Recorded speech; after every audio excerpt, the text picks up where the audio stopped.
Nós estamos de volta para uma conversa agora com o Coronel Melo Araújo, vice-prefeito de São Paulo, que visitou o ex-presidente Jair Bolsonaro mediante autorização da Justiça.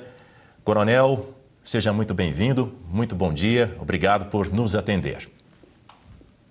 Bom dia, prazer é nosso poder estar dando entrevista num jornal, numa revista tão séria, né? A Oeste tem muita credibilidade, é um dos poucos canais aí que a gente acompanha. Parabéns pelo trabalho de vocês.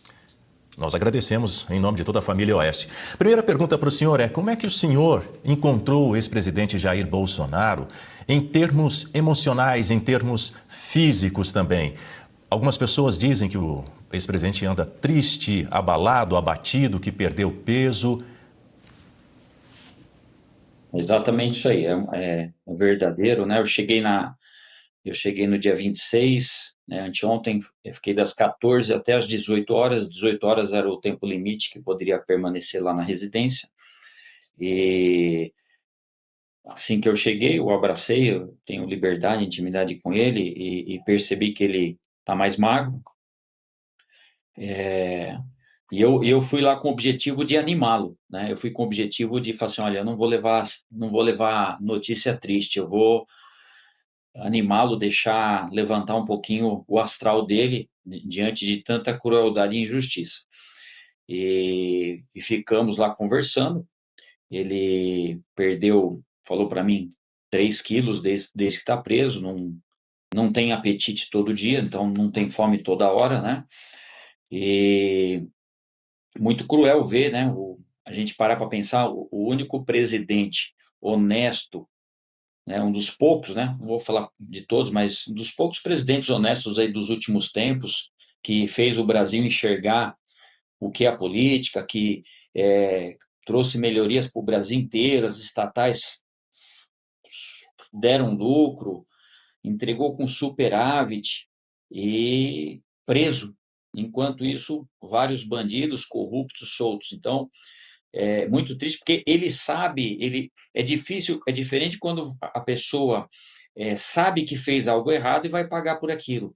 Ele está sendo injustiçado, ele sabe que ele é inocente, mas ele também sabe que o sistema, ele sabe que a condenação dele é certa, né? Porque quem está julgando está mais que comprovado que ele está envolvido no caso, né? Não só emocionalmente, mas está envolvido porque é vítima, né? Ele é acusador, então ele faz parte ele está em todos, né? Em todo o protagonismo desse julgamento, né? Se fosse um país sério, essa pessoa deveria se considerar, né? O Alexandre, que eu estou me referindo, o ministro Alexandre, deveria se considerar impedido para que fosse feito realmente um julgamento justo. Então, o que eu me deparei lá foi com uma pessoa triste, ó, às vezes o olho enchia de lágrimas, aí eu trazia assuntos aí para relembrar os bons tempos, dava risada, ele começava a contar, e foi essa cena que a gente se deparou lá. Nós estamos conversando com o vice-prefeito de São Paulo, Coronel Melo Araújo, e a Guta Pini, nossa comentarista, participa desta entrevista também e faz agora a sua pergunta. Coronel, bom dia, obrigada pela entrevista. A minha pergunta é no sentido da questão da anistia e do impeachment do ministro Alexandre de Moraes. O PL apoiou as candidaturas de Hugo Mota e de Davi Alcolumbre. O acordo ali que foi divulgado, pelo menos a razão para esse apoio, foi o compromisso de Hugo Mota, ao assumir a presidência da Câmara, de pautar a anistia. Isso não aconteceu. Hugo Mota está sempre dizendo que não há ambiente, essa não é uma pauta da sociedade no momento. Esse assunto foi conversado com o ex-presidente Jair Bolsonaro, nesse momento que o senhor esteve com ele, vocês falaram sobre isso, ele está decepcionado, sentiu que foi como uma traição, e ainda que vocês não tenham conversado sobre isso, qual que é a sua posição em relação a essa questão do apoio do PL a Hugo Mota, Davi Alcolumbre e a circunstância que a gente vive hoje? Perfeito. Como eu falei, o assunto que eu menos entrei, né, foi na política, realmente, né? Entrei algumas vezes no assunto, mas muito rapidamente, até porque ele acabava entrando e eu procurava justamente mudar o assunto e trazer coisas positivas, que esse que era o objetivo. Então, sobre esse assunto, eu não falei, mas eu dou aqui a minha opinião. Infelizmente, o que a gente o que a gente vê, eu estou aí na política há 8 meses, é que não existe esses acordos, né? O que existe são interesses. A gente percebe que um poder sob coação intimida os políticos. Então, a gente vê o judiciário, né, sobre coação, que tem o poder, que tem os inquéritos, que tem na mão uma pasta ali que pode levar adiante um processo, então tem na mão a maioria dos deputados e senadores, ou muitos deles, pelo menos. Então, a gente vê que, para a gente mudar isso, primeiro, a gente tem que mexer nesse sistema. O presidente tentou mexer no sistema e olha onde que ele se encontra agora. Então, eu não consigo ver esse pessoal pautar nada, porque ele fala assim, não há interesse da população. É mentira isso aí, porque a maioria dos senadores pautaram isso, teve a maioria ali para levar adiante. Por que que ele não põe na mesa e deixa para os senadores que representam a população decidir? Não põe porque sabe qual vai ser o resultado. Então, o que o povo deve fazer é pressionar. O 7 de setembro está aí. Eu acho que a gente tem que dobrar o que tivemos aí, as manifestações, porque esse povo tem medo disso ele tem medo, eles têm medo do Supremo e têm medo do povo. Então, o povo é maior que tudo, o povo representa a democracia do país, e eu penso que a gente tem que estar na rua nos manifestando e mostrando a nossa força e o que deve acontecer realmente. Eu não consigo ver sair nada, infelizmente, desses políticos aí, que estão aí à frente da Câmara dos Deputados e do Senado. Eles estão sob coação. O Hugo Mota, quando pensou em colocar, a gente acompanhou, houve uma busca e apreensão na casa dos pais dele, deixando bem claro o recado. Então, a gente precisa começar a pensar em votar em políticos que não tenham amarras, que não tenham pendências judiciais, porque senão vai ficar nisso e não vai sair disso. Coronel, minha pergunta para o senhor é a seguinte.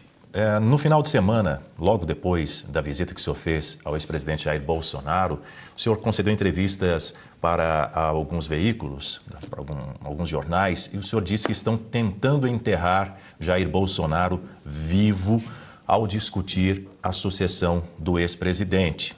Hoje cedo, nós trouxemos aqui no Jornal da Oeste, primeira edição, uma fala do atual presidente da República, Luiz Inácio Lula da Silva, que diz que o adversário dele no ano que vem, nas eleições de 2026, tende a ser, na avaliação dele, o atual governador de São Paulo, Tarcísio de Freitas. Eu quero ouvir o senhor sobre se durante essa conversa, essa visita ao ex-presidente Jair Bolsonaro, se houve alguma menção a respeito da eventual sucessão dele após um julgamento e uma eventual condenação. Olha, o presidente entrou nesse assunto, até porque era uma coisa que eu tinha dúvida, se o presidente estava sabendo o que estava acontecendo aqui fora. E ficou muito claro que ele sabe tudo o que está acontecendo aqui fora, até porque a família tem acesso a ele ainda, né? Então, ele sabe tudo o que está acontecendo. Essa era a minha única preocupação, né, de saber, mas eu não fiquei aprofundando assuntos, mas eu dou minha opinião sobre isso. A gente para ver, né, o maior líder que essa nação já teve, onde ele vai, puxa multidões, é o único que puxa multidões, e nesse momento elegeu um monte de políticos, entre eles o próprio governador Tarcísio, e a eleição é só o ano que vem, é só em 2026, tá? E tem até abril do ano que vem para quem estiver em poder aí poder se afastar. Então, eu vejo que o momento agora não é esse. A gente está com o julgamento marcado para a semana que vem, o julgamento da pessoa que mudou a história do país. que mostrou o que é a política para o povo brasileiro, que faz as pessoas ficarem conversando em bares, em boteco.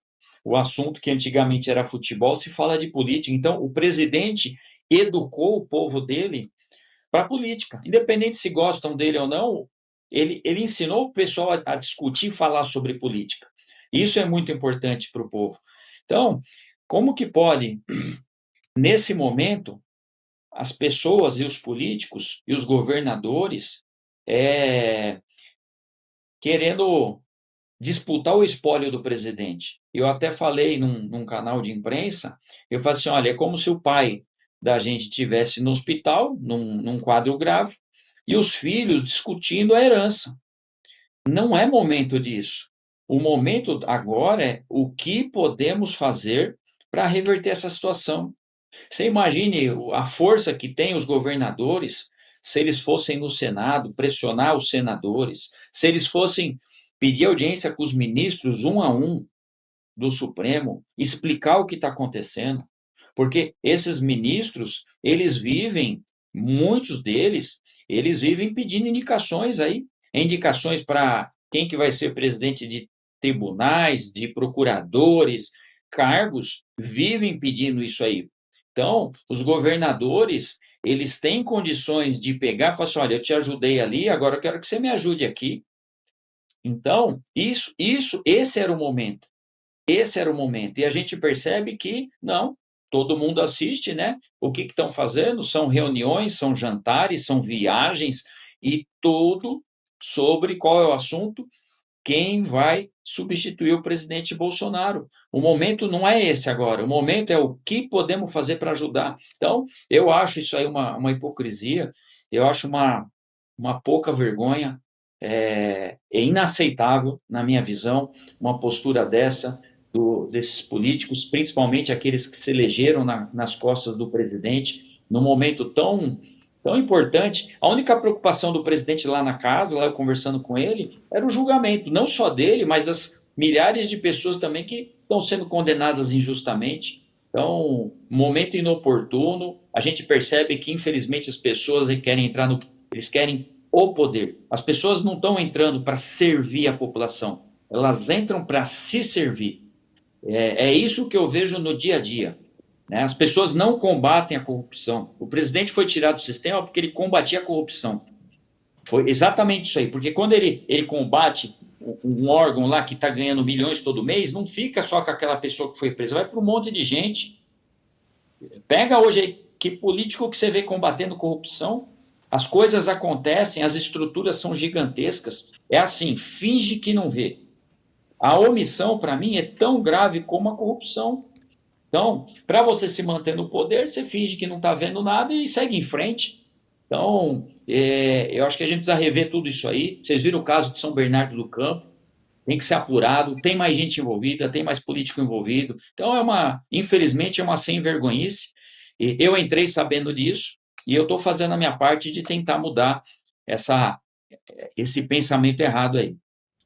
Gutapini tem mais uma pergunta. Coronel, importante a gente relembrar também à audiência que, independentemente desse julgamento da ação do golpe, Bolsonaro hoje encontra-se inelegível por duas decisões do Tribunal Superior Eleitoral. Uma em relação ao 7 de setembro e outra em relação àquela reunião com embaixadores. Então, ainda que ele não seja condenado na ação do golpe, ele segue inelegível.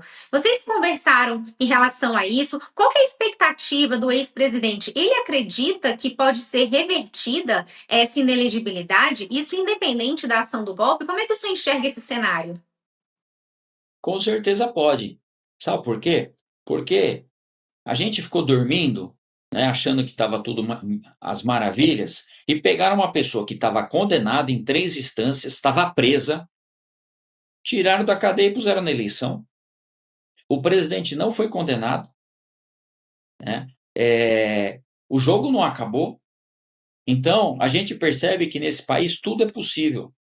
Cadê o político que encontrou milhões de reais no apartamento dele? Está solto? Pega lá governadores que foram presos aí de outros estados, prefeitos, estão tudo solto. Então, você percebe aqui, tudo é possível. Tudo é possível. O presidente, se for ver, está numa situação muito mais confortável que o ex-presidente, lá, o atual presidente, numa situação muito mais confortável, porque nem julgado foi.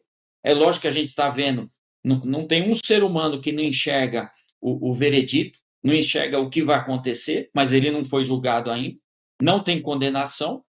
A ineligibilidade, do mesmo jeito que é um absurdo, né? Se reunir com embaixadores, que é previsto como função do presidente, tirar da eleição por causa disso, a gente sabe que isso é reversível. A gente consegue reverter isso aí.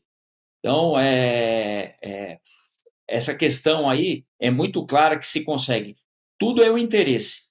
Se o sistema falar, esse cara está me prejudicando, resolverem, eles tiram na hora.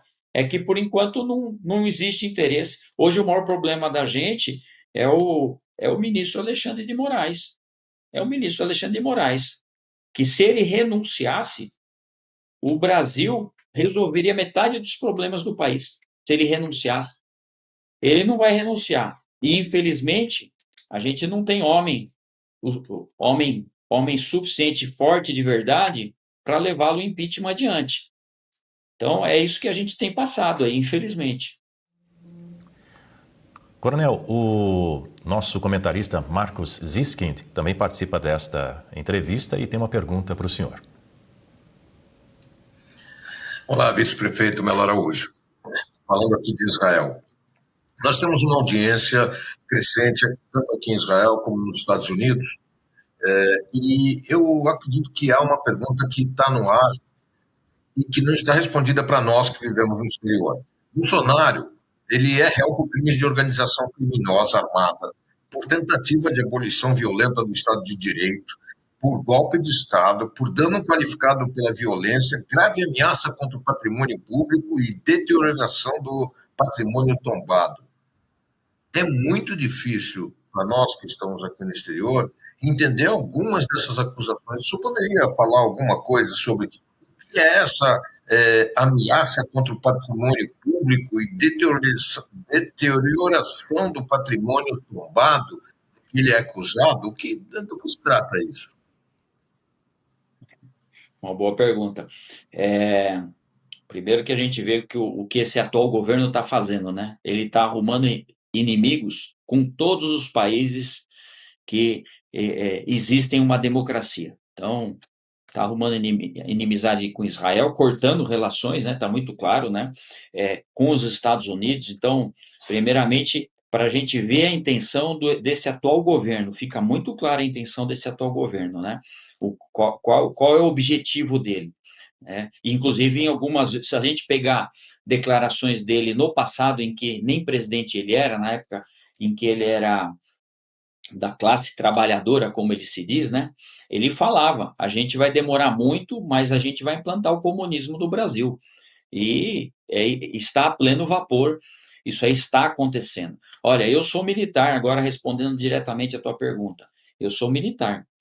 Como que você vai dar um golpe se você entrega a sua tropa, você entrega o comando da sua tropa para o inimigo, entre aspas, né? Inimigo no bom sentido aí. Então, o presidente Bolsonaro, ele entregou, falou assim, olha, troque-se os comandos.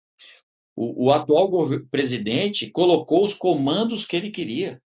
Como você vai dar um golpe? Isso é uma narrativa que foi criada pela imprensa e por eles, que não fecha mais nunca. Mais nunca. Eu tenho minha tropa e eu entrego os meus comandantes para o inimigo e falo assim, olha, assumam. Como que não existe golpe? O golpe é o que deram no presidente Bolsonaro. Isso é golpe. O que fizeram com ele, isso sim é golpe. Milhares de pessoas presas por depredação de patrimônio público. Isso é um absurdo. O senhor pega aqui em São Paulo, nós tivemos lá a estátua de Borba Gato, que foi incendiada. A pessoa pegou de pena 3 meses de serviço comunitário. Incêndio é um crime violento. 3 meses de serviços comunitários. Então, não existe dosimetria, não existe nada relacionado a isso aí. O que aconteceu em Brasília no passado, as invasões que tivemos em Brasília, em nenhum momento se falou em golpe, em atentado contra a democracia, nunca. Simplesmente, e eu falo para vocês, os políticos, o Brasil, não tem interesse em pessoas honestas. Uma pessoa que começa a trancar, fechar as torneiras da corrupção, a estancar o dinheiro público, o respeito, o sistema rapidamente tira fora.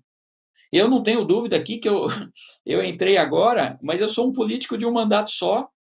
Eu sou um político de um mandato só. Ninguém tem interesse em pessoas que carregam valores e sejam honestas. Então, falar em golpe, em atentar contra a democracia, isso é um absurdo para quem tem um pouquinho de conhecimento jurídico. Tanto é que até grandes mídias com tendências de esquerda falam, esse julgamento está totalmente errado. Tem várias inconsistências, ele deveria ser anulado. E não vão anular. Vai goela abaixo. Né? Então, colocou, esse cara é golpista. E falou que é golpe, a mídia batendo que é golpe, e virou golpe. O presidente não é extrema-direita, nunca foi. Ele não gosta desse termo bolsonarismo. O presidente Bolsonaro, ele é um conservador de direita, carrega valores. Então, a mídia vai mudando, vai colocando uma tarja que não lhe corresponde.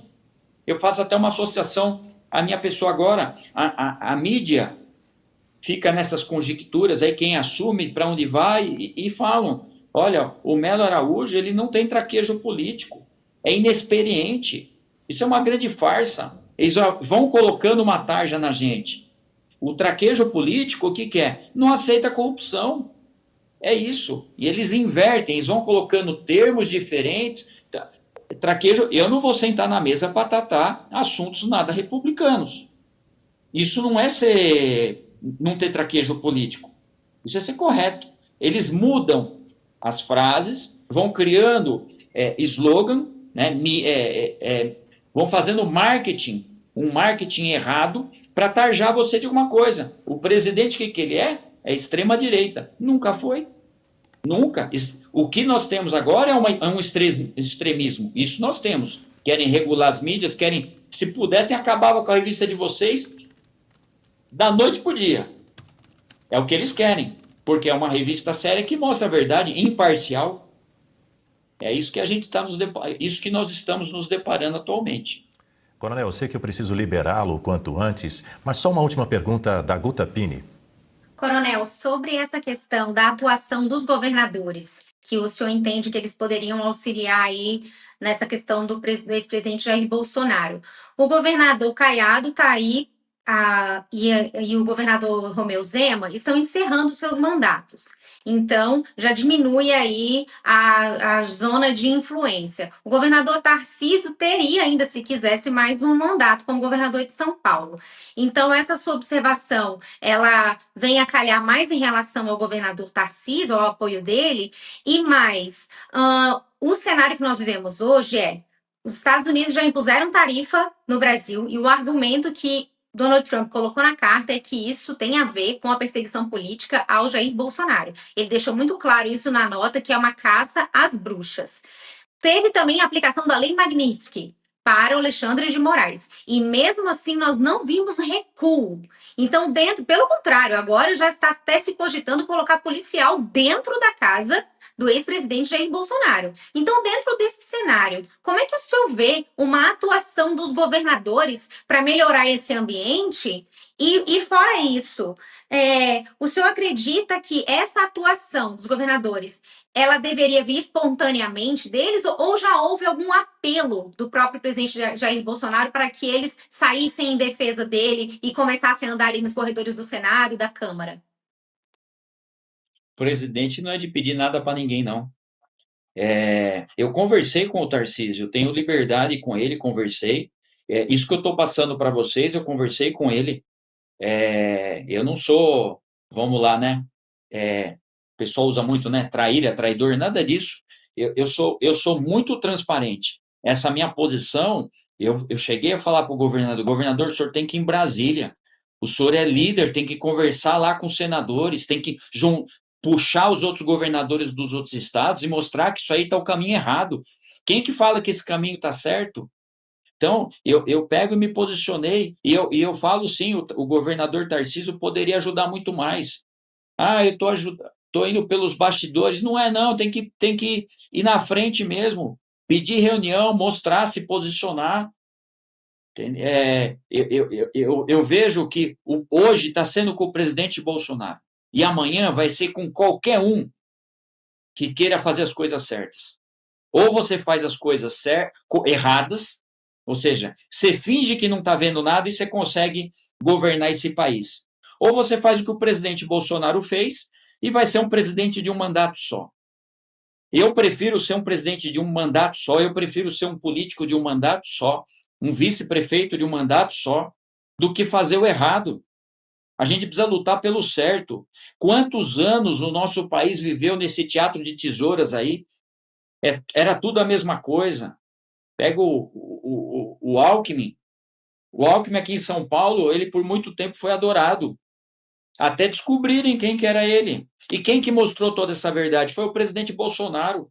O presidente Bolsonaro abriu a cabeça do Brasil, mostrou o que era política. Deus colocou isso aí, porque era impossível ele ter entrado. Político desconhecido, baixo clero, não tinha representatividade. E ele falou para mim, Melo, saí rodando em 14, saí rodando o Brasil, candidato. Pensei na eleição de 18. Ele sabia que ia perder. Era impossível ganhar, ele sabia disso. Fez uma eleição, ganhou uma eleição de presidente com menos de 2 milhões de reais. Vereadores aí gastam em rede social mais de 1 milhão por mês para impulsionamento, para eleição de vereador. Então, o presidente mostrou a verdade, ele mostrou o que está acontecendo, e nessa hora o governador, inclusive o Tarcísio principalmente, ele tem que puxar isso aí, ele tem que puxar esse movimento, tem que pressionar sim. O judiciário pressiona todo mundo. Olha só, o único estado do Brasil que é obrigado a usar a Câmara é aqui em São Paulo, que as forças de segurança são obrigadas a usar. Tá certo isso? Tá tudo errado, gente. A gente precisa mudar essa história. Isso aí a gente, não, estamos vendo a segurança, não tem nada funcionando bem. Esse país não vai para frente, a segurança aqui, ó, a gente não vai melhorar nunca enquanto não mexer na lei. Não vai melhorar nunca, é uma vergonha. Aí fica, não, estamos pelos bastidores, estamos fazendo, está fazendo. Ninguém está vendo, se está fazendo, ninguém está fazendo, ninguém está vendo. Precisa realmente aí o pessoal pôr a cara a tapa, entendeu? É para ser só uma vez governador, que seja, fiz minha parte. Mas não é isso que está acontecendo. As pessoas só usam, querem ser servidas e não querem servir. O presidente serviu, por isso que durou um mandato só. Ele poderia estar até agora no jogo político se ele tivesse aceitado todos os conchavos que tinham. Eu era presidente de estatal da CEAGESP. O que tinha lá dentro era uma vergonha. Gente, lá na CEAGESP, as mulheres eram rifadas. Tinha rifa todo dia de mulher. Andavam com sobretudo e o cara rifando mulher. Isso era uma empresa estatal do governo federal. Eu moralizei lá, com a ajuda de um monte de gente, ninguém faz nada sozinho, não, mas o presidente deu liberdade para isso. Senão estava tudo igual. E ele foi pressionado, porque cada vez que você tira o dinheiro de alguém lá em cima perde, porque o dinheiro não fica. Você pega aí, 14 milhões na prefeitura de São Bernardo do Campo, foi localizado dentro da casa de um assessor. Você acha que esses 14 milhões fica só com esse funcionário?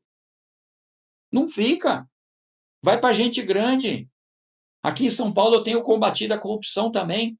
Eu tenho combatido e mostrado que o dinheiro não fica só com aquela pessoa. Então, assim, se é só isso que os governadores têm para dar, é muito pouco. É muito pouco pelo que o presidente está fazendo pelo país. Coronel, para a gente encerrar a nossa conversa nessa manhã, o senhor quer deixar alguma mensagem para os apoiadores do ex-presidente Jair Bolsonaro? Eu quero sim. Primeiro, 7 de setembro, todo mundo tem que ir para a rua, de forma pacífica, ordeira, como sempre foi. Mas a gente tem que ir para a rua. Esse pessoal tem medo disso. Então, temos que estar nas ruas no dia 7 de setembro.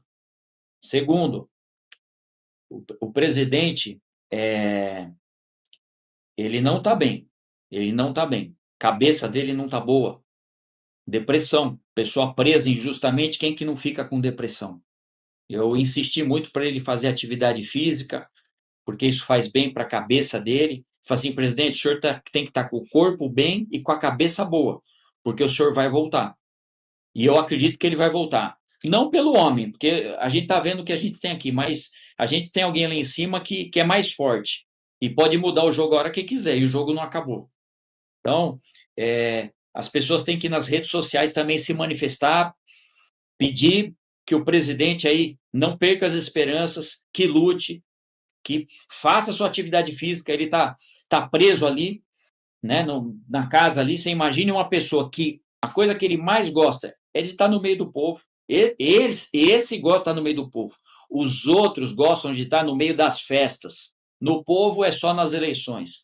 Eles querem estar ali no meio do bem bom, no meio do luxo, do conforto. É isso que esse pessoal, uma grande maioria, quer.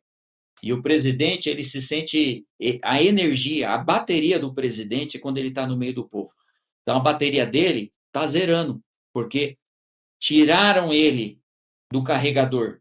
O carregador do presidente é o povo. Toda vez que ele não se sentia bem, ele ia para o povo. Ele gosta do contato, ele gosta de sentir a energia. Então, a energia dele está baixa e é importante, sim, que quem puder, fotos dele nas redes sociais, mensagens de conforto. Esse é o recado que eu gostaria de deixar. Da Câmara. Nós conversamos com o Coronel Melo Araújo, vice-prefeito de São Paulo. Coronel, muito obrigado pela sua participação. Desejamos um ótimo dia para o senhor e até uma próxima oportunidade. Agradeço a oportunidade da Oeste. Mais uma vez, parabenizo pelo jornal sério que vocês têm. Contem com a gente. Um abraço.